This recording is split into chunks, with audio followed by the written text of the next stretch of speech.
살을 애는 듯한 칼바람이 짐승의 울부짖음처럼 몰아치는 태백산맥의 험준한 비탈길을 따라 앳된 소년의 몸뚱이가 붉은 핏자국을 하얀 눈밭 위에 처절하게 흩뿌리며 속절없이 굴러 떨어지고 있었다.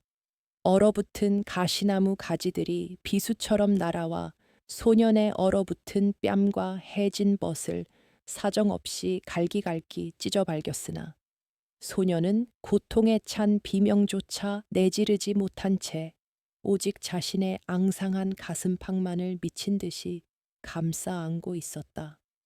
그 찢겨진 오리깃 틈새로 보이는 품 안에서는 소년의 피인지 아니면 다른 짐승의 피인지 모를 검붉은 액체로 처참하게 범벅이 된 조그만 털뭉치 하나가 가냘프게 꿈틀대며 뜨거운 숨을 밭은 기침처럼 토해내고 있었다. 조금만, 조금만 더 버텨다오. 제발 내가 너를 살릴 것이다. 소년의 갈라진 입술 사이로 픽거품과 함께 터져 나오는 절규는 무자비하게 몰아치는 눈보라 소리에 파묻혀 이내 차가운 허공으로 덧없이 흩어지고 말았다. 도대체 무엇이 12살밖에 되지 않은 가녀린 소년을 이토록 끔찍한 사지로 몰아넣었단 말인가. 눈앞을 가리는 핏물을 소매로 닦아내며 간신히 바위 틈새에 몸을 숨긴 소년. 칠복은 가쁜 숨을 몰아쉬며 품속의 작은 생명을 조심스럽게 꺼내 들었다. 금방이라도 숨이 끊어질 듯 약하게 박동하는 그 작은 심장의 온기는 온 세상이 얼어붙은 이 지옥 같은 설산에서 칠복이 느낄 수 있는 유일한 생명의 증거이자 온기였다. 칠복은 덜덜 떨리는 손으로 짐승의 털에 엉겨 붙은 피딱지를 떼어내며 불과 며칠 전 평온했던 일상을 송두리째 앗아간 그 비극적인 날의 기억을 떠올리고는 눈시울을 붉혔다. 불과 보름 전까지만 해도 칠복은 가난하지만 화목한 가정에서 자라던 평범한 소년이었다. 산골짜기 외딴 집에 살며 화전을 일구던 부모님은 비록 끼니를 거르기 일쑤였지만 늘 칠복의 머리를 쓰다듬으며 착하게 살면 복이 온다고 가르쳤다. 하지만 무심한 하늘은 그 작은 행복마저 허락하지 않았다. 인근 고을을 휩쓸고 지나간 지독한 역병이 산골 마을까지 번져왔고 칠복의 부모님은 이름 모를 열병에 걸려 피를 토하며 단 며칠 만에 싸늘한 주검으로 변하고 말았다.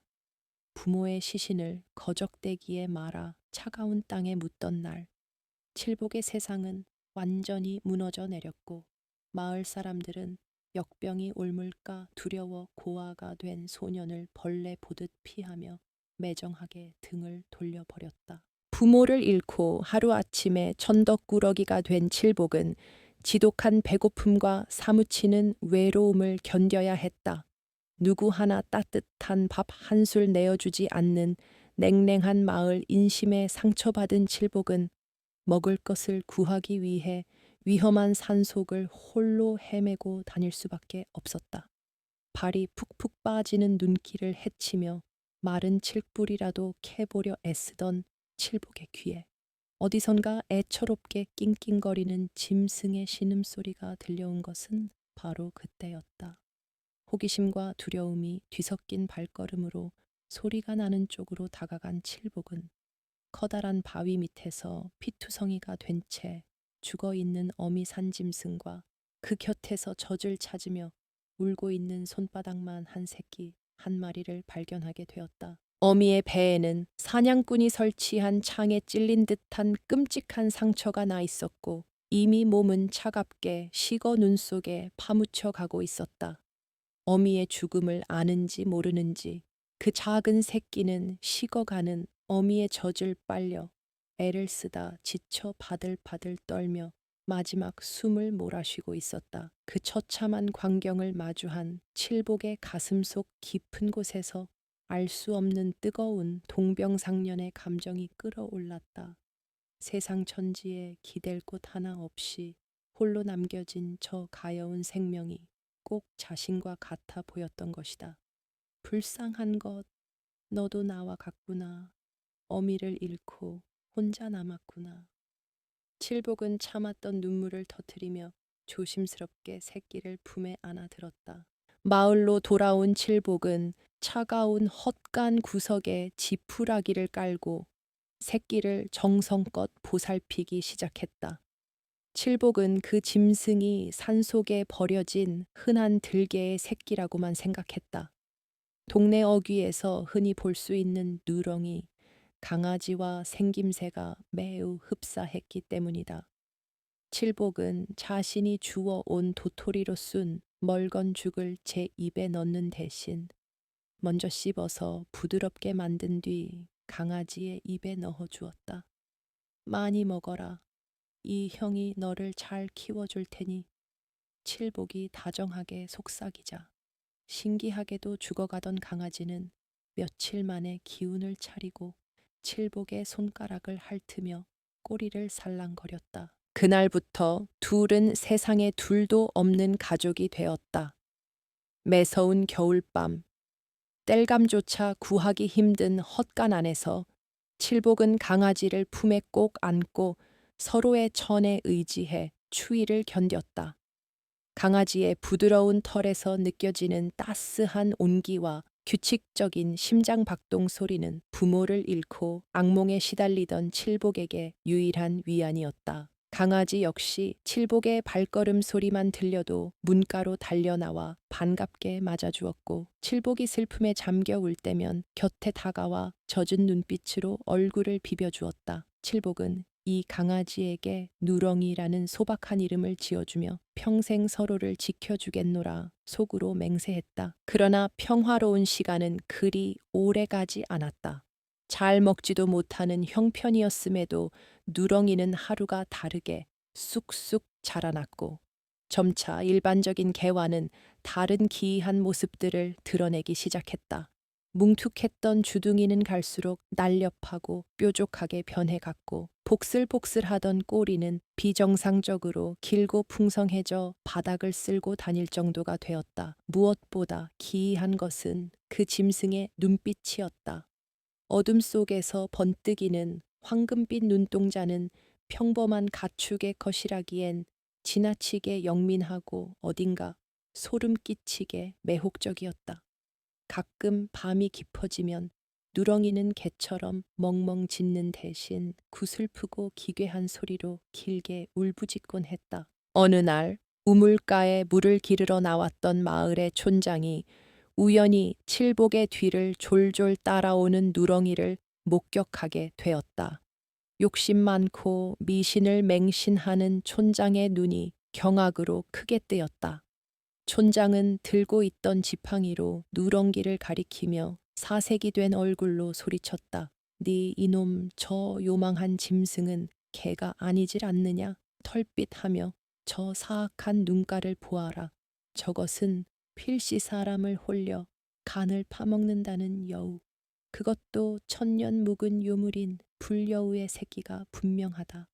촌장의 일갈에 우물가에 모여 있던 마을 사람들의 시선이 일제히 칠복과 누렁이에게 꽂혔고 순식간에 공포와 혐오로 일그러진 수군거림이 퍼져나갔다.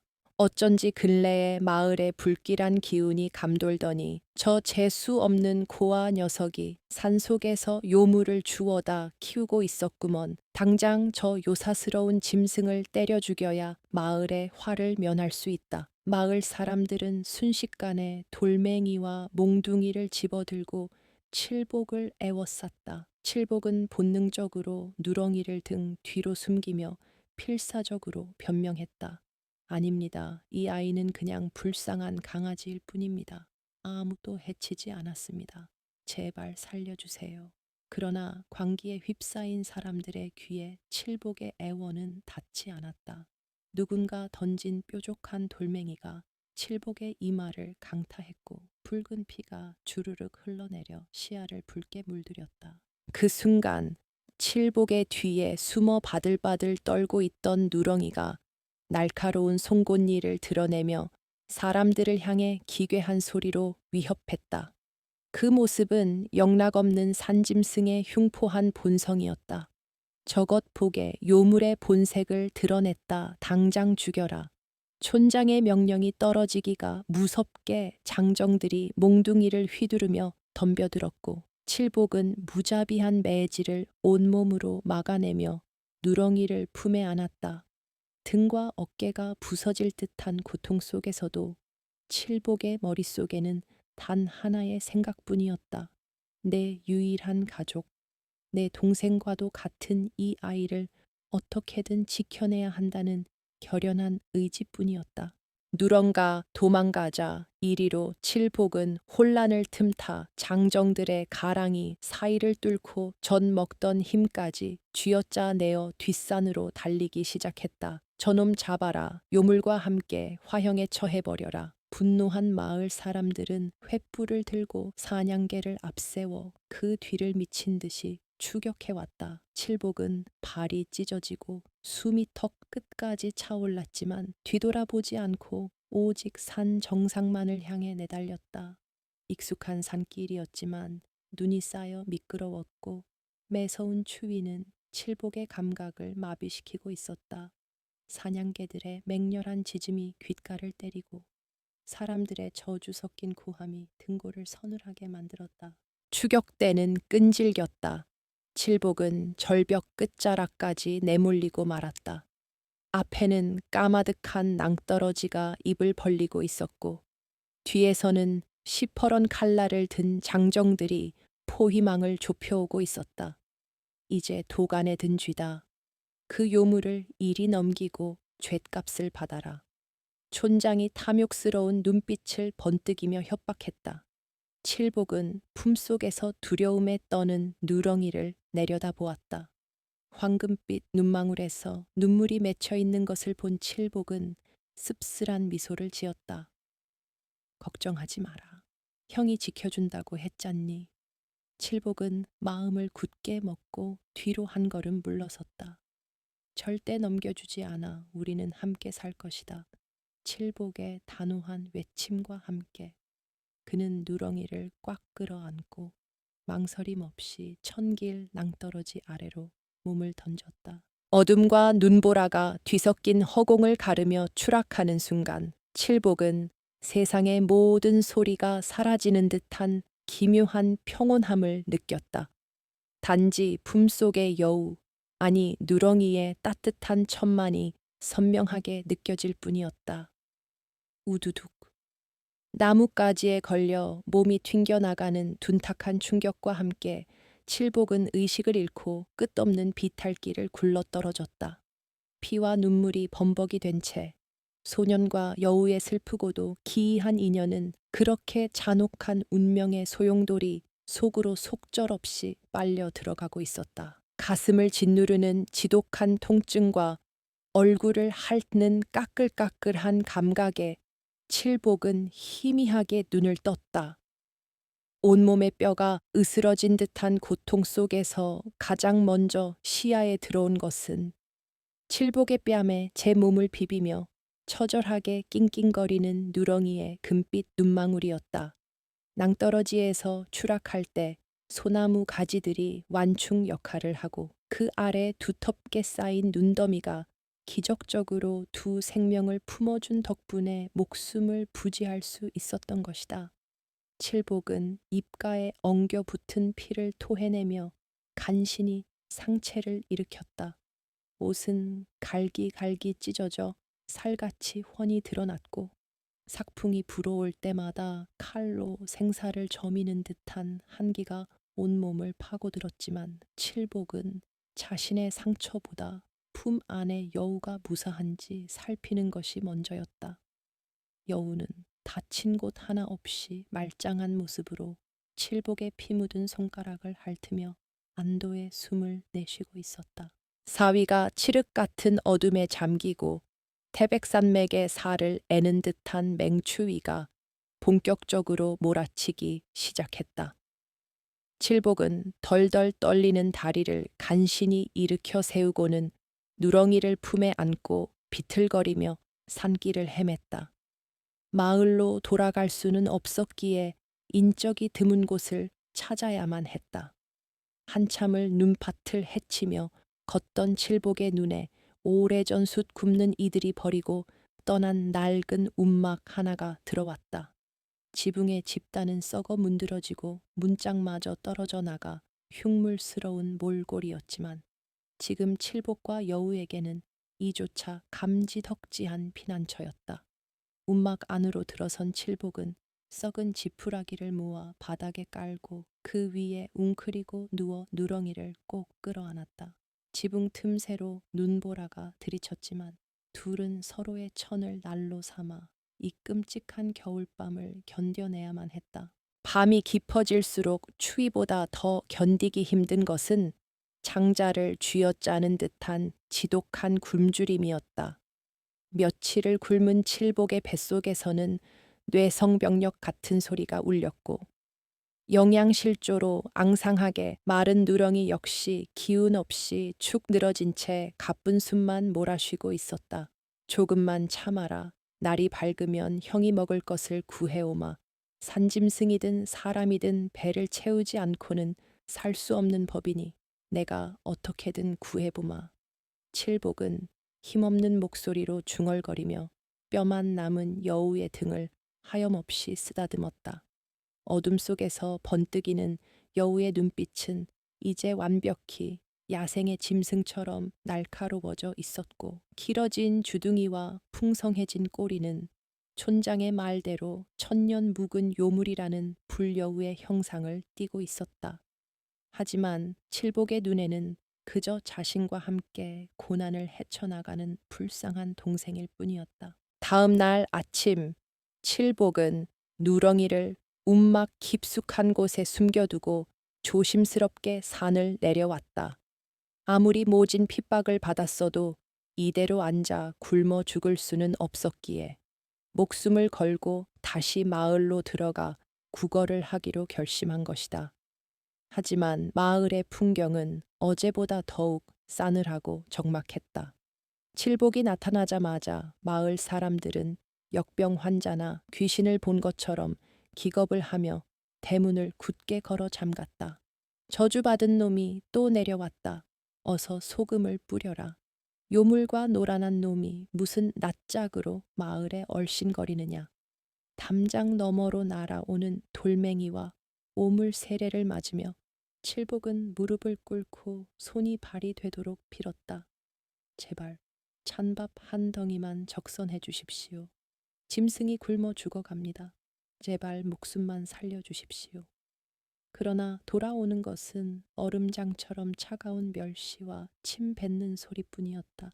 배고픔에 눈이 뒤집힌 칠복은 마지막 지푸라기라도 잡는 심정으로 가장 부유한 촌장의 집으로 향했다.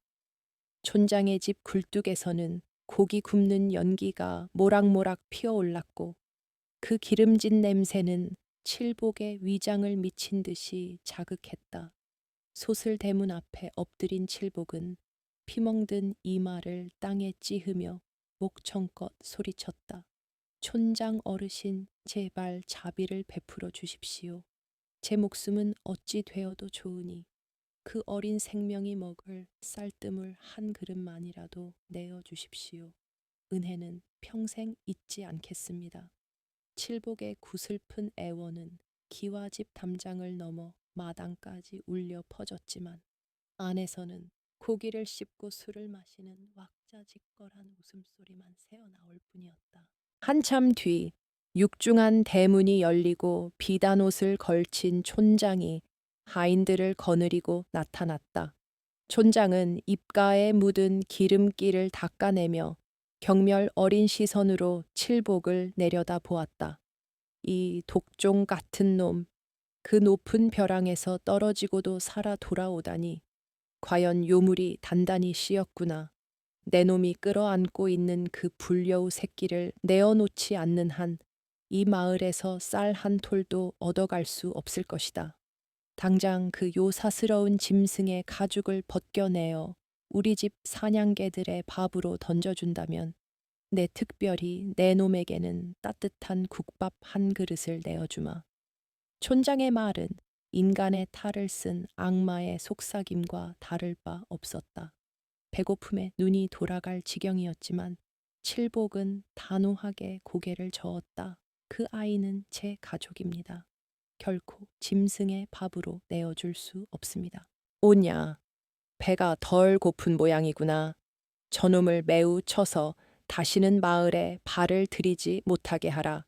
촌장의 불호령이 떨어지기가 무섭게 덩치 큰 하인들이 몽둥이를 들고 달려들어 칠복을 무자비하게 구타하기 시작했다.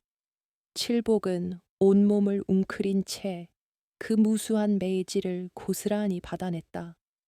뼈가 부러지고 살이 터지는 고통 속에서도 칠복은 입술을 꽉 깨물고 비명조차 내지 않았다. 자신이 무너지면 움막에서 기다리는 누렁이가 죽는다는 생각에 초인적인 정신력으로 고통을 견뎌낸 것이다. 피투성이가 된 채에 마을 어귀의 눈밭에 내동댕이 쳐진 칠복은 기어코 빈손으로 산길을 다시 기어 올라가기 시작했다.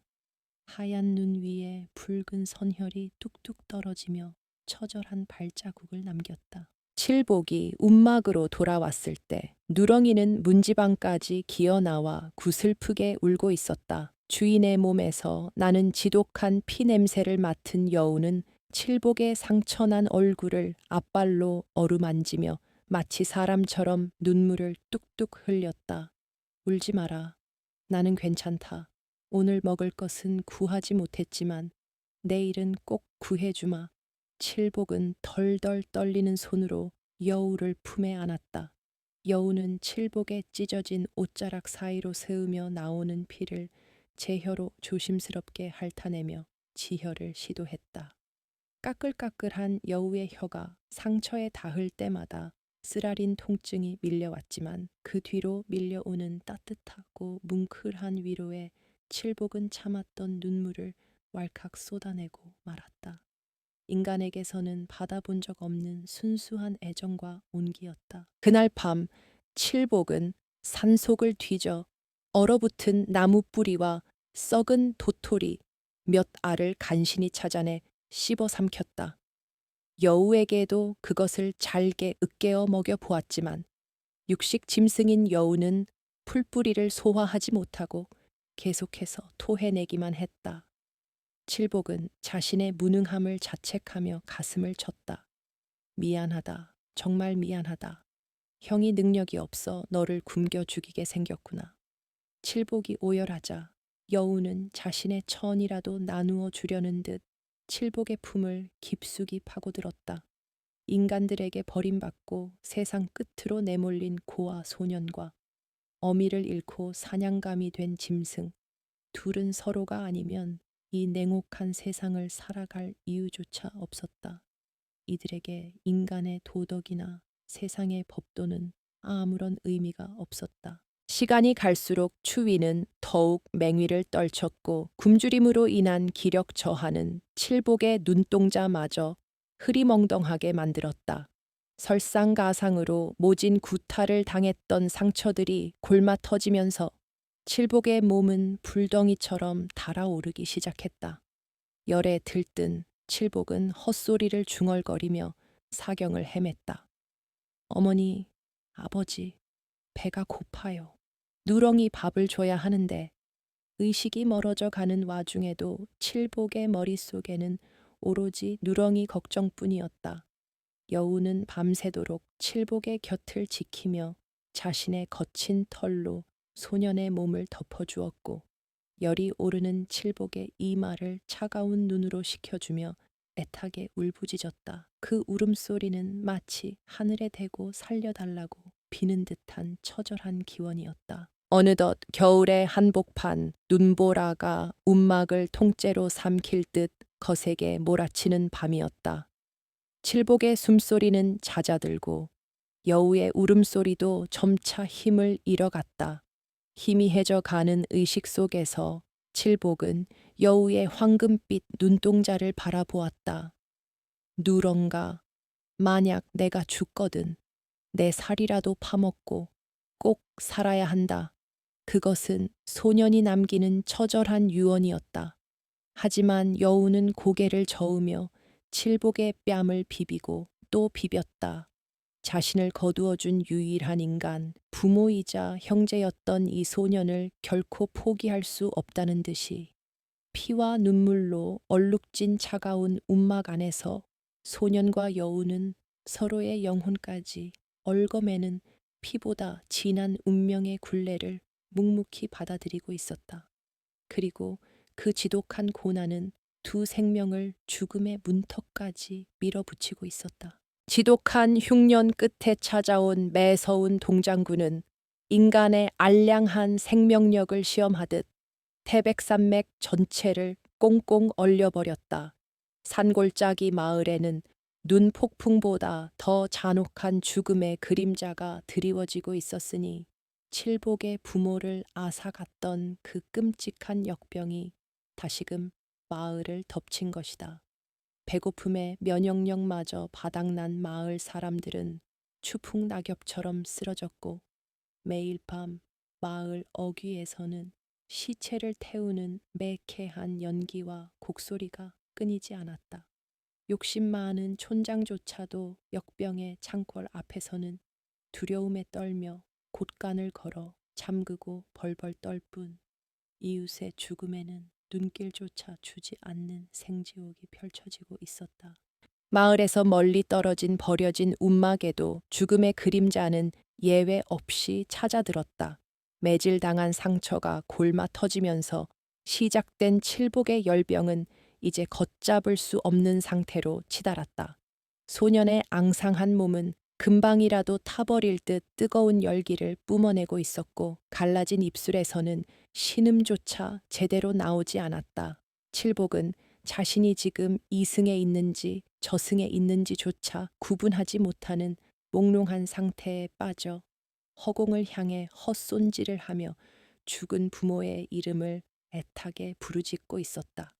눈보라가 들이치는 얼음장 같은 움막 안에서 홀로 타오르는 소년의 생명은 마치 폭풍 앞의 촛불처럼 위태롭게 흔들렸다.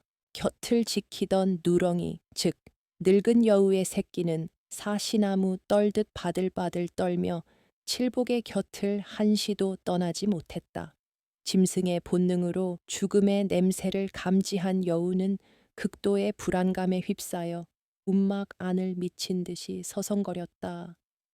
여우는 칠복에 끓어오르는 이마에 제 차가운 코를 비비며 열을 식혀보려 애썼고 바싹 마른 소년의 입술을 쉴 새 없이 핥으며 수분을 공급하려 안간힘을 썼다. 하지만 여우의 그런 필사적인 노력에도 불구하고 칠복의 숨소리는 쇳소리가 섞여 나오며 점점 더 거칠어지고 있었다. 여우의 황금빛 눈동자는 전례 없는 두려움과 슬픔의 눈물이 가득 고여 칠복의 피멍든 뺨 위로 뚝뚝 떨어져 내렸다. 어머니, 저기 강 건너편에 아버지가 손을 흔들고 계시네요. 저도 데려가 주세요. 칠복은 허공을 응시하며 실성한 듯 중얼거렸다. 소년의 눈앞에는 이승의 고통스러운 현실 대신 따뜻한 밥상이 차려진 저승의 평온한 풍경이 아른거리고 있었다. 그 소리를 들은 여우는 소년이 완전히 저승길에 접어들고 있음을 직감했다. 여우는 날카로운 송곳니를 드러내며 허공을 향해 사납게 지저대기 시작했다. 마치 보이지 않는 저승사자를 향해 자신의 소중한 주인을 데려가지 말라고 위협하는 듯한 처절한 몸부림이었다. 여우의 꼬리털이 곤두서고 등줄기를 따라 붉은 기운이 미약하게나마 피어오르고 있었다. 그러나 보이지 않는 운명의 힘을 한낱 어린 짐승이 막아낼 수는 없었다. 칠복의 맥박은 점점 느려지고 손끝에서부터 서서히 온기가 빠져나가며 차갑게 굳어가기 시작했다. 여우는 소년의 가슴에 귀를 대보고는 심장 박동이 희미해져 가는 것을 확인하고 절망에 찬 울부짖음을 토해냈다.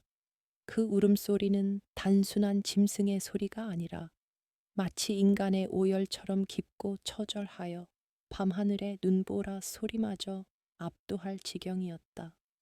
여우는 칠복에 식어가는 손을 앞발로 꼭 쥐고 한참을 멍하니 소년의 얼굴만 내려다보았다. 인간에게 버림받은 두 고독한 영혼의 이별이 코앞으로 다가온 순간이었다. 한참의 침묵 끝에 여우는 결심을 굳힌 듯 천천히 몸을 일으켰다.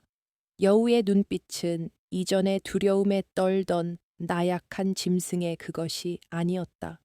황금빛 눈동자는 칠흑 같은 어둠 속에서 등불처럼 형형하게 타올랐고 주둥이 사이로 하얀 입김을 뿜어내는 모습은 마치 산신령의 기백과도 같았다. 여우는 마지막으로 칠복의 이마에 깊게 입을 맞추듯 제 뺨을 비비고는 뒤도 돌아보지 않고 움막 밖으로 거침없이 달려나갔다.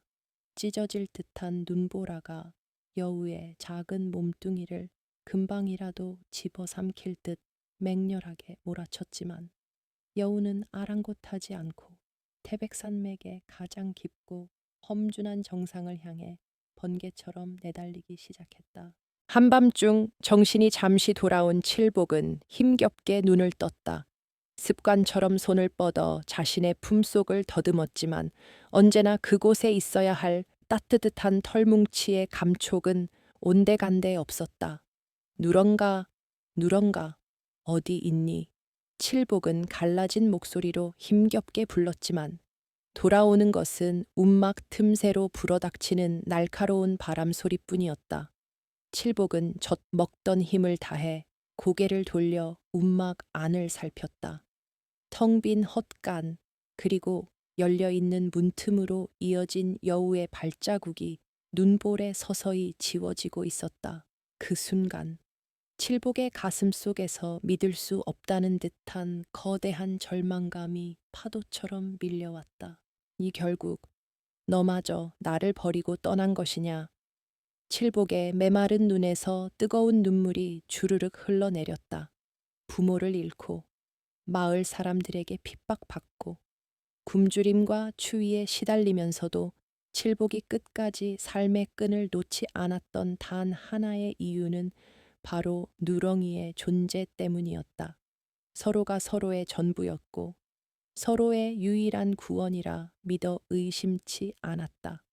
하지만 죽음의 그림자가 짙어지자 짐승의 생존 본능이 결국 인간과의 정을 이긴 것이라 칠복은 생각했다. 여우가 살기 위해 도망쳤다는 배신감과 이제 세상 천지에 진정으로 홀로 남겨졌다는 지독한 외로움이 소년의 마지막 정신줄을 끊어놓고 있었다. 칠복은 더 이상 삶을 이어갈 의지를 잃어버렸다. 어차피 이대로 아침을 맞이하지 못할 몸이었다. 칠복은 눈을 감고 자신의 운명을 담담히 받아들이기로 했다. 그래, 잘 갔다. 나 같은 놈 곁에 있어 봐야 굶어 죽기밖에 더 하겠느냐. 산으로 돌아가서 자유롭게 배불리 살거라.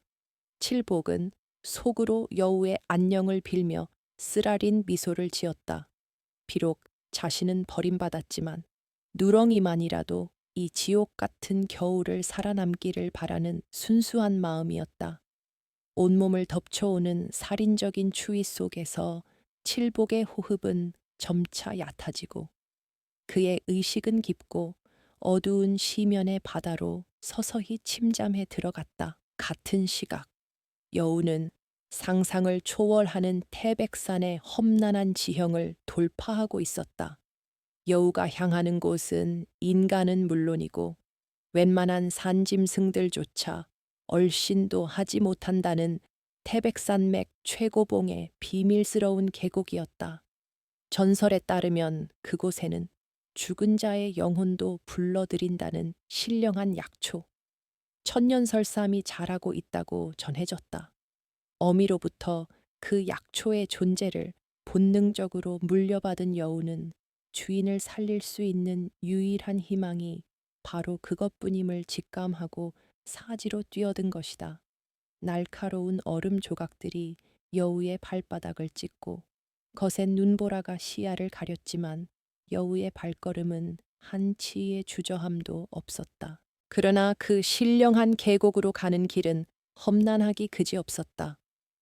깊은 밤, 굶주린 늑대 무리가 여우의 뒤를 쫓기 시작했다. 여우는 평소 같으면 꽁지를 내리고 도망쳤을 테지만 지금은 달랐다. 여우는 눈 쌓인 바위산 위로 몸을 날려 늑대들의 포위망을 교묘하게 뚫고 지나갔다. 늑대들의 날카로운 이빨이 여우의 뒷다리를 스치고 지나가 붉은 피가 눈밭에 흩뿌려졌지만 여우는 고통에 찬 비명 대신 더욱 맹렬한 기세로 산 정상을 향해 돌진했다.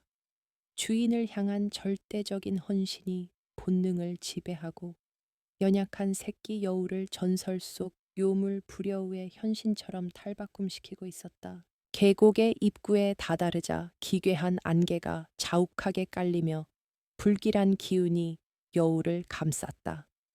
그곳은 예로부터 천년 묵은 거대 구렁이가 영험한 약초를 지키며 뙬리를 틀고 있는 곳이었다. 일반적인 짐승이라면 그 사악한 기운에 짓눌려 발길을 돌렸을 테지만 여우는 황금빛 눈동자를 번뜩이며 당당하게 안개 속으로 걸어 들어갔다.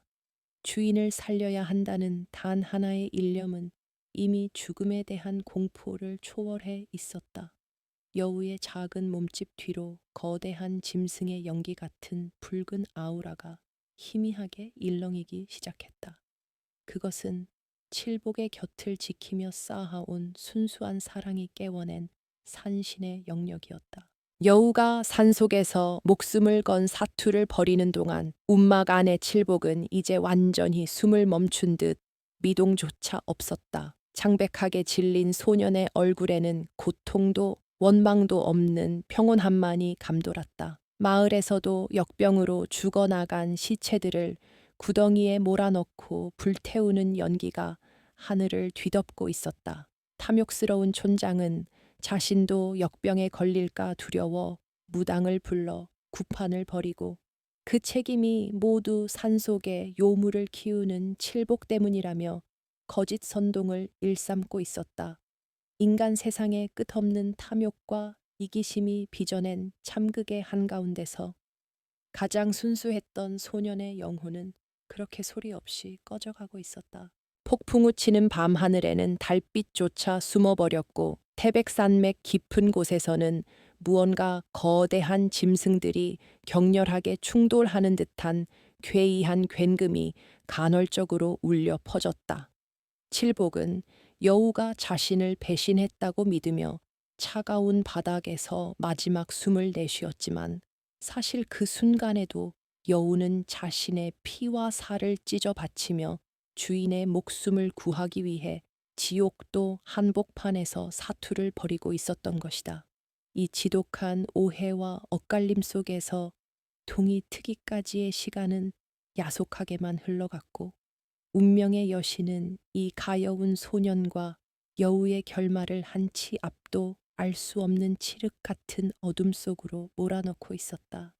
과연 소년의 숨결이 먼저 끊어질 것인지 아니면 여우가 기적을 물고 돌아올 것인지 피를 말리는 시간이 흘러가고 있었다. 여명이 밝아오는 태백산의 눈 덮인 비탈길 위로 붉은 핏방울이 처절한 궤적을 그리며 뚝뚝 떨어져 내리고 있었다.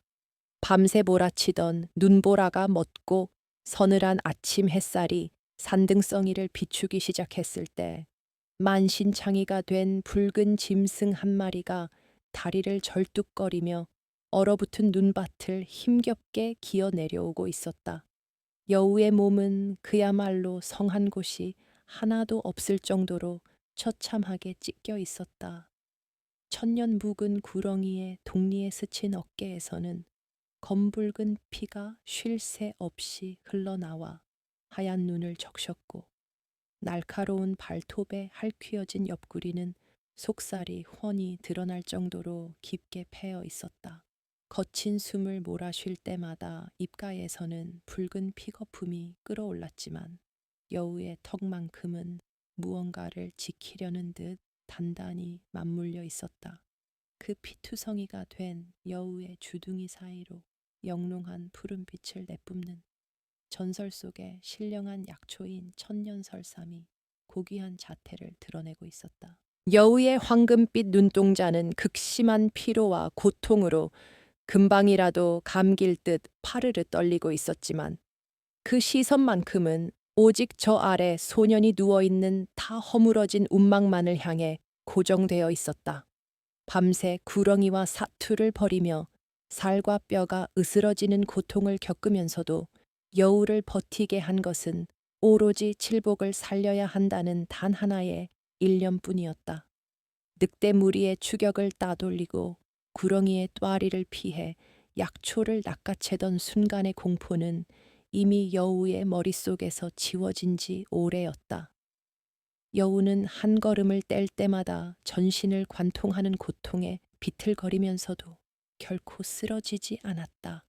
눈밭에 쓰러지면 다시는 일어나지 못할 것을 짐승의 본능으로 알고 있었기에 여우는 남은 생명력을 모두 짜내어 마지막 발걸음을 힘겹게 내딛고 또 내디뎠다. 마침내 여우가 움막 안으로 기어 들어갔을 때 칠복은 차가운 바닥에 미동도 없이 누워 있었다.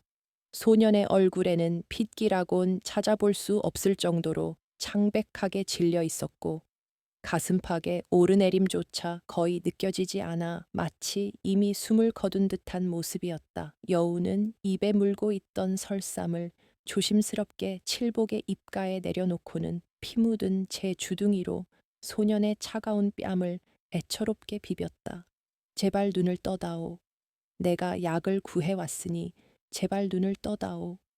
여우는 소리 없는 울음을 삼키며 칠복의 굵게 담은 입술을 핥고 또 핥았다.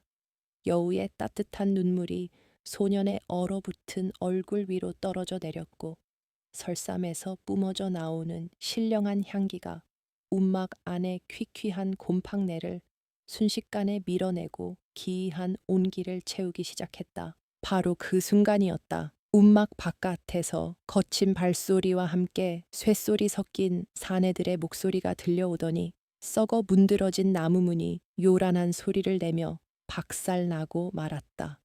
찾았다. 핏자국이 이곳으로 이어져 있더니만 과연 이 흉가에 요물이 숨어 있었구나. 탐욕스러운 웃음소리와 함께 움막 안으로 들이닥친 것은 바로 마을 촌장과 몽둥이를 든 덩치 큰 하인들이었다.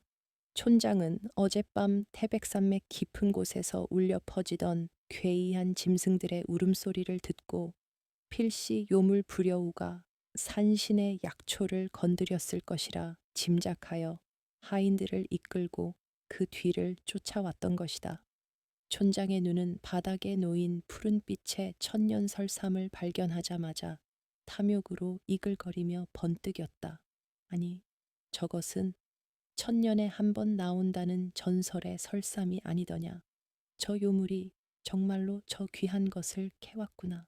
촌장의 탐욕스러운 고함에 하인들은 재빨리 굵은 동아줄로 엮은 그물을 던져 부상당한 여우를 덮쳤다. 갑작스러운 습격에 여우는 날카로운 비명을 지르며 몸을 일으키려 했으나 부상이 너무 깊어 제대로 저항조차 하지 못한 채 속절없이 그물에 갇히고 말았다. 네 이놈, 요사스러운 짐승 같으니라고 감히 인간의 마을에 화를 불러오더니 이제는 제 발로 나에게 복덩이를 물어다 주는구나. 촌장은 포승줄에 묶여 바둥거리는 여우를 발길질로 걷어차고는 쓰러져 있는 칠복의 곁으로 다가가 바닥에 떨어진 설삼을 낚아채려 손을 뻗었다. 그 영험한 약초 하나면 평생의 부귀영화를 누리고도 남을 것이 자명했기에 촌장의 입꼬리는 주체할 수 없이 귀밑까지 찢어졌다. 그물이 살을 파고드는 고통 속에서도 여우는 촌장의 손이 칠복과 약초를 향하자 맹렬한 기세로 이빨을 드러내며 으르렁거렸다. 여우의 황금빛 눈동자는 극도의 분노로 인해 점차 붉게 충혈되어 가고 있었다. 하지만 하인들은 낄낄거리며 여우의 머리를 몽둥이로 무자비하게 내리쳤다. 죽어가는 마당에도 주인놈을 지키겠다고 지랄 발광을 하는구나. 짐승 따위가 감히 어디서 주둥이를 들이미느냐. 둔탁한 타격음과 함께 여우의 머리에서 붉은 피가 솟구쳤고 여우의 눈빛은 잠시 흐려지며 바닥으로 고꾸라졌다. 여우가 흘린 피가 칠복의 얼굴로 튀어 올랐다. 그 순간 피의 온기 때문인지 아니면 설삼의 향기 때문인지 기적처럼 칠복의 손가락이 미세하게 꿈틀거리기 시작했다. 죽은 줄로만 알았던 칠복이 희미하게 눈을 뜨자 촌장은 소스라치게 놀라며 뒷걸음질을 쳤다. 아니, 저 저주받은 놈이 아직 숨이 붙어 있었단 말이냐. 에잇, 재수 없는 놈 역병이 옮기 전에 당장 저놈의 숨통을 끊고 약초를 챙겨 떠나자. 촌장의 명령에 하인이 쇠몽둥이를 높이 쳐들고 칠복의 머리를 향해 내리치려던 찰나였다. 그물에 갇혀 피투성이가 된 채에 숨을 헐떡이던 여우의 입에서 온 산을 뒤흔드는 기괴하고도 장엄한 포효가 터져 나왔다. 그것은 한낱 여우의 울음소리가 아니라 태백산맥의 모든 생령을 호령하는 산신령의 사자후와도 같았다. 쾅 하는 굉음과 함께 움막에 남은 지붕마저 폭풍에 날아가듯 산산조각이 나며 날아갔다. 순식간에 움막 안은 핏빛으로 붉게 물들기 시작했다. 하인들이 공포에 질려 뒷걸음질 치는 사이 그물 속에 갇혀 있던 여우의 몸에서 눈을 뜰 수 없을 정도로 강렬한 붉은 광채가 뿜어져 나오기 시작했다. 여우의 상처 난 몸뚱이가 서서히 공중으로 떠오르더니 작고 왜소했던 몸집이 거대한 맹수의 크기로 부풀어 오르고 꼬리는 9갈래로 갈라져 불꽃처럼 너울거렸다. 천년을 묵은 요물 구미호이자 산신의 사자로서의 진정한 영역이 마침내 각성한 것이었다. 여우의 눈은 이제 지옥의 화염처럼 붉게 타오르며 촌장과 하인들을 꿰뚫어 볼 듯 노려보았다. 여우의 몸에서 발산되는 압도적인 기운에 짓눌린 하인들은 들고 있던 몽둥이를 떨어뜨리고 그 자리에 주저앉아 벌벌 떨기 시작했다. 저 요물이 본색을 드러냈다. 도망쳐라. 살려주십시오. 사색이 된 하인들은 뒤도 돌아보지 않고 움막 밖으로 내달렸지만 여우가 꼬리를 한번 휘두르자 돌풍이 몰아치며 하인들은 추풍 낙엽처럼 눈밭으로 튕겨 나갔다. 촌장은 그 자리에 얼어붙은 채 설삼을 쥔 손을 바들바들 떨고 있었다. 여우가 천천히 허공을 걸어 내려와 촌장의 코앞까지 다가가자 거대한 짐승의 숨결에서 뿜어져 나오는 유황 냄새와 피비린내가 촌장의 코를 찔렀다. 인간의 탈을 쓰고 어찌 이토록 잔인할 수 있느냐. 내 놈의 끝없는 탐욕이 이 아이를 죽음으로 몰아넣고 기어이 하늘의 벌을 자초했구나. 여우의 입이 열리지 않았음에도 촌장의 머릿속에는 장엄하고 노여움에 찬 늙은 여우의 목소리가 벼락처럼 울려 퍼졌다. 촌장은 바지에 오줌을 지리며 땅바닥에 엎드려 머리를 조아렸다. 살려주십시오. 제가 눈이 멀어 실수를 저질렀습니다. 이 약초는 도로 드릴 테니 제발 목숨만은 살려주십시오. 촌장은 덜덜 떨리는 손으로 설삼을 바닥에 내려놓고는 손이 발이 되도록 빌었다. 그러나 여우의 자비 없는 시선은 요동치지 않았다. 여우의 9꼬리가 하늘을 향해 치솟자 맑았던 겨울 하늘에 갑자기 검은 먹구름이 몰려들고 천둥 번개가 요란하게 내리꽂히기 시작했다. 내 놈이 뿌린 악행의 씨앗은 오늘 내 목숨으로 거두리라. 자연의 순리를 거스르고 약자를 짓밟은 자에게 내려지는 산신의 심판이다. 여우의 눈에서 붉은 섬광이 번뜩이는 순간 하늘에서 거대한 벼락이 내리쳐 촌장의 몸을 정확히 관통했다. 귀를 찢는 듯한 비명과 함께 촌장의 몸은 시커먼 숯덩이처럼 타버렸고 그의 탐욕스러운 눈동자는 영원한 공포 속에 갇힌 채 하얗게 뒤집혔다. 그 끔찍한 광경을 목격한 하인들은 혼비백산하여 비명을 지르며 산 아래로 도망쳤다. 욕심으로 가득 찼던 자들의 최후는 참혹했고 헛간 주변에는 오직 매캐한 살 타는 냄새와 적막만이 감돌았다. 악인들이 모두 사라지자 허공에 떠 있던 거대한 여우의 환영이 서서히 흩어지며 다시 본래의 작고 왜소한 누렁이의 모습으로 돌아왔다. 영역을 모두 소진한 여우는 피를 토하며 바닥으로 툭 떨어졌다. 붉은 기운이 사라진 여우의 털은 원래의 빛깔마저 잃고 하얗게 새어버린 상태였다. 숨을 헐떡이며 기어서 칠복의 곁으로 다가간 여우는 마지막 남은 힘을 다해 바닥에 떨어진 설삼을 입에 물었다. 그리고는 힘겹게 턱을 움직여 단단한 설삼의 뿌리를 지식인 뒤 흘러나오는 푸른 진액을 칠복의 입안으로 흘려 넣었다. 신령한 약초의 진액이 칠복의 목구멍을 타고 넘어가자마자 기적 같은 일이 벌어지기 시작했다. 칠복의 창백했던 얼굴에 빠르게 핏기가 돌아오고 얕았던 숨소리가 점차 크고 규칙적인 호흡으로 바뀌었다. 골마 터졌던 상처들은 눈에 띄게 아물어가고 소년의 앙상했던 몸에는 다시금 생명의 기운이 역동적으로 차올랐다. 약초가 가진 산신의 영험한 기운이 죽음의 문턱을 넘어선 소년을 이승으로 다시 끌어당긴 것이다. 칠복이 마침내 무거운 눈꺼풀을 들어 올리고 깊은 한숨을 내쉬었다. 눈앞에는 천장이 날아간 헛간 사이로 쏟아지는 눈부신 아침 햇살과 자신의 가슴에 머리를 파묻고 힘겹게 숨을 고르는 하얗게 변해버린 작은 털뭉치가 있었다. 칠복은 본능적으로 그것이 자신의 누렁이임을 알아차리고 떨리는 손으로 여우를 감싸 안았다. 누렁가, 네가 돌아왔구나. 네가 나를 살렸구나. 칠복의 뺨을 타고 흘러내린 뜨거운 눈물이 여우의 털을 적셨다. 자신을 버리고 떠난 줄만 알았던 짐승이 목숨을 걸고 약초를 구해와 자신을 살려냈다는 사실에 칠복은 가슴이 미어지는 듯한 감동과 미안함에 오열했다. 여우는 대답 대신 가냘프게 꼬리를 한번 흔들고는 안심했다는 듯 칠복의 품에 더욱 깊숙이 파고들어 눈을 감았다.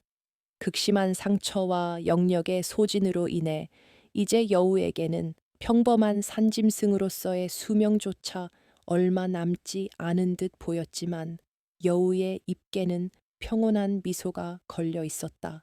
인간의 탐욕이 빚어낸 핏빛 소용돌이 속에서 고아 소년과 어린 여우의 목숨을 건 우정은 결국 죽음조차 초월해 승리를 거두었다. 눈부신 햇살이 부서진 헛간 안을 따뜻하게 비추는 가운데 칠복은 자신의 품 안에서 새끈새끈 잠든 여우를 꼭 끌어안고 다시는 이 손을 놓지 않겠노라 하늘에 맹세하고 있었다. 신령한 약초의 기운이 핏줄을 타고 흐르며 죽음의 문턱을 넘어선 칠복은 품 안에서 새근거리며 잠든 하얀 여우를 한참 동안 쓰라린 눈으로 내려다 보았다. 불과 며칠 전까지만 해도 황금빛 눈동자를 번뜩이며 야생의 기운을 뿜어내던 그 짐승은 온데간데 없고 마치 수십 년의 세월을 한순간에 살아버린 듯 털이 하얗게 새어버린 늙고 병든 짐승만이 남아있었다. 천년 묵은 요물로서의 영역과 생명력을 모두 짜내어 칠복에게 불어넣은 여우는 이제 평범한 짐승보다도 더 허약한 존재로 돌아가 있었다. 칠복은 덜덜 떨리는 손으로 여우의 마른 등 허리를 쓸어내리며 뜨거운 눈물을 떨구었다. 바보 같은 녀석, 내 목숨을 깎아 나를 살리다니 이 빚을 어찌 갚으란 말이냐.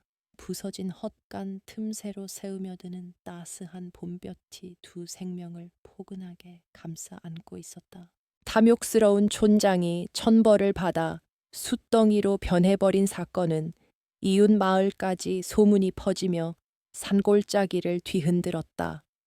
두려움에 떨며 도망쳤던 하인들을 통해 그날 밤의 기적 같은 일들이 낱낱이 밝혀졌고 마을 사람들은 그제야 자신들이 무슨 짓을 저질렀는지 깨닫고 부끄러움에 고개를 들지 못했다. 요물이라 핍박했던 여우가 사실은 산신의 사자였으며 자신들이 멸시했던 고아 소년이 하늘의 보살핌을 받고 있었다는 사실은 그들의 알량한 편견을 산산조각 내기에 충분했다.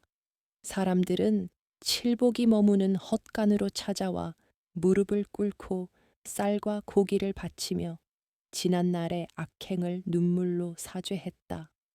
그러나 칠복은 그들을 향해 원망의 눈초리를 보내는 대신 말없이 여우를 품에 안은 채 조용히 그들의 사과를 받아들였다. 천년설사함이 뿜어낸 신비한 기운 덕분인지 마을을 휩쓸던 지독한 역병도 봄눈 녹듯 거짓말처럼 사라졌다. 죽음의 공포가 걷히고 다시 활기를 되찾은 마을은 촌장이 남긴 비옥한 토지와 재산을 칠복에게 모두 넘기려 했다. 하늘의 뜻을 대리하는 자에게 바치는 속죄의 의미였다. 하지만 칠복은 그 재물을 홀로 독차지하지 않고 굶주린 이웃들에게 골고루 나누어 주며 모두가 함께 잘 살 수 있는 길을 택했다. 누렁이가 제게 가르쳐 준 것은 증오가 아니라 생명에 대한 사랑이었습니다. 지난 일은 모두 잊고 이제는 서로 돕고 의지하며 살아갑시다. 칠복에 관대하고 어진 성품에 감화된 마을 사람들은 그를 진심으로 존경하고 따르기 시작했다. 세월은 태백산맥의 깊은 계곡을 따라 무심히 흘러갔다. 혹독한 겨울이 지나면 어김없이 꽃피는 봄이 오듯 칠복의 삶에도 따뜻한 훈풍이 불기 시작했다. 칠복은 마을 사람들의 도움을 받아 반듯한 기와집을 짓고 밤낮으로 부지런히 땅을 일구며 정직하게 재산을 모았다.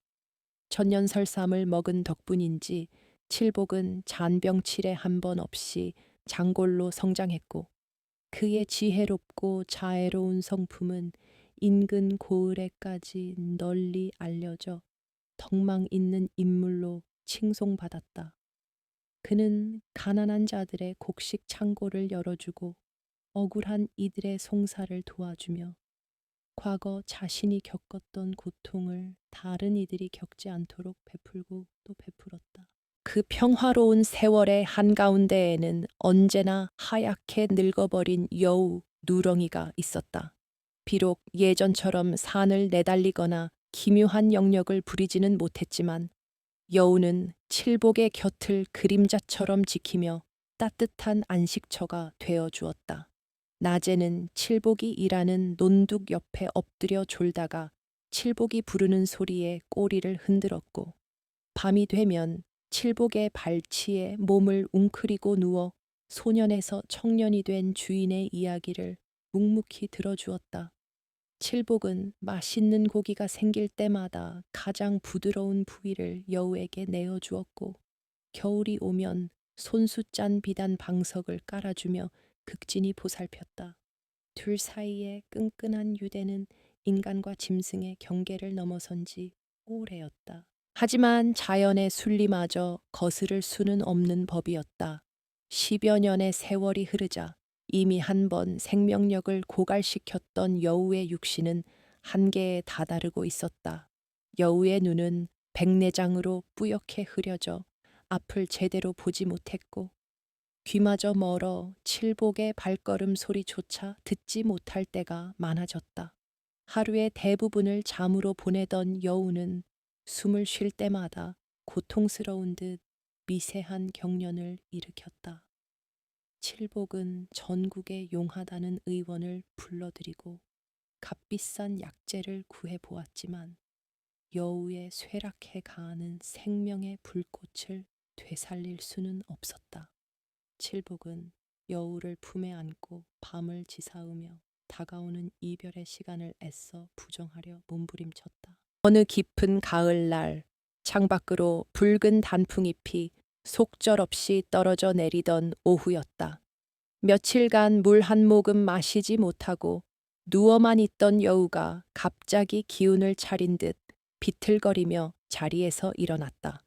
여우는 칠복의 소매자락을 입에 물고 현관문 쪽으로 힘겹게 이끌었다. 칠복은 단번에 여우의 뜻을 알아차렸다. 여우가 자신의 마지막을 직감하고 태어났던 곳, 자연의 품으로 돌아가려 한다는 것을 그래 알았다. 우리 함께 산보를 나가보자꾸나. 칠복은 억장이 무너지는 슬픔을 억누르며 여우를 부드럽게 안아 올렸다. 여우의 몸무게는 깃털처럼 가벼웠다. 칠복은 여우를 안고 둘이 처음 만났던 산비탈, 어미 여우가 묻혀 있는 그 오래된 바위 틈새로 걸음을 옮겼다. 바스락거리는 낙엽 밟는 소리만이 숲속의 정적을 깨뜨렸다. 칠복은 따뜻한 햇살이 비치는 바위 위에 여우를 조심스럽게 내려놓았다. 여우는 주변의 냄새를 맡는 듯 코를 벌름거리더니 이내 만족스러운 듯 바닥에 턱을 퀭고 칠복을 올려다보았다. 비록 눈은 멀었지만 여우의 눈빛은 그 어느 때보다 평온하고 다정했다. 칠복은 무릎을 꿇고 여우의 하얀 털을 어루만지며 속삭였다. 누런가, 너는 나에게 짐승이 아니라 유일한 가족이었고 형제였다. 네가 없었다면 나는 벌써 십수년 전에 죽은 목숨이었을 것이다. 다음 생에는 부디 인간으로 태어나거라. 그때는 내가 너를 형처럼 보살펴주마. 여우는 칠복의 눈물을 제 까끌까끌한 혀로 핥아주려 애를 썼다. 마지막 남은 기력을 다해 꼬리를 한번 살랑 흔들어 보인 여우는 길게 안도의 한숨을 내쉬더니 스르르 눈을 감았다. 여우의 심장 박동이 서서히 멎고 온기가 빠져나간 작은 몸뚱이는 고요한 숲의 일부가 되어 영원한 잠에 빠져들었다. 칠복은 차갑게 식어가는 여우를 끌어안고 하늘이 무너져라 통곡했다. 그 슬픈 울음소리는 붉게 물든 태백산맥의 메아리가 되어 온 골짜기로 퍼져나갔고 산짐승들마저 구슬프게 울부짖으며 산신의 사자가 떠나가는 길을 배웅했다. 칠복은 그 자리에 양지 바른 무덤을 만들어주고 매년 기일마다 찾아와 가장 좋은 술과 고기를 바쳤다. 수십 년의 세월이 흐른 뒤 어느덧 칠복도 머리가 하얗게 센 백발의 노인이 되었다. 그는 여전히 마을 사람들의 존경을 받는 어른으로서 평온한 여생을 보내고 있었다. 하지만 매년 첫눈이 내리는 날이면 칠복은 어김없이 지팡이에 의지해 태백산맥 중턱에 있는 작은 무덤을 찾아갔다. 차가운 바람이 불어오는 산등성이에 서서 그는 눈 덮인 무덤을 어루만지며 먼 옛날에 핏빛 가득했던 겨울밤을 회상하곤 했다. 가난과 멸시, 그리고 죽음의 공포 속에서 피어났던 어린 여우와의 애틋한 추억은 노인의 가슴 속에 여전히 따뜻한 온기로 살아 숨쉬고 있었다.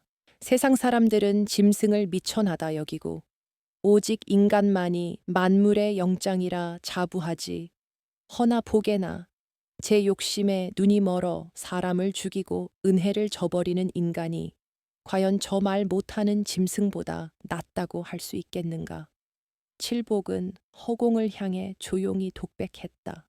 짐승의 몸으로 주인을 위해 목숨을 바치고 아무런 대가 없이 자신의 모든 것을 내어준 여우의 숭고한 희생 앞에서 인간의 도덕과 윤리는 한없이 부끄러운 것이었다. 진정한 보은이란 계산된 이익이 아니라 조건 없는 사랑과 헌신에서 비롯된다는 사실을 칠복은 여우를 통해 뼛속 깊이 깨달았던 것이다. 바람이 불어와 노인의 하얀 수염을 흩날렸다. 그 바람 속에서 어디선가 여우의 구슬픈 그러나 다정한 울음소리가 들려오는 듯했다. 칠복은 주름진 얼굴에 환한 미소를 지으며 눈 덮인 태백산 정상을 올려다 보았다. 기다리게 내 벗이여, 나도 머지않아 자네가 있는 곳으로 갈 터이니 그때는 우리 다시 배를 골치 않고 마음껏 뛰어놀아 보세. 눈보라치던 그 잔혹했던 밤, 피투성이가 된 채 서로의 천에 기대어 기적을 만들어냈던 소년과 여우의 이야기는 세월의 강물 위로 덧없이 흘러갔으나 그들이 남긴 은혜와 사랑의 온기는 세대를 넘어 사람들의 가슴 속에 영원한 전설로 남게 되었다. 진흙탕 같은 속세에서도 결코 더럽혀지지 않는 한 송이 맑은 연고처럼 말이다.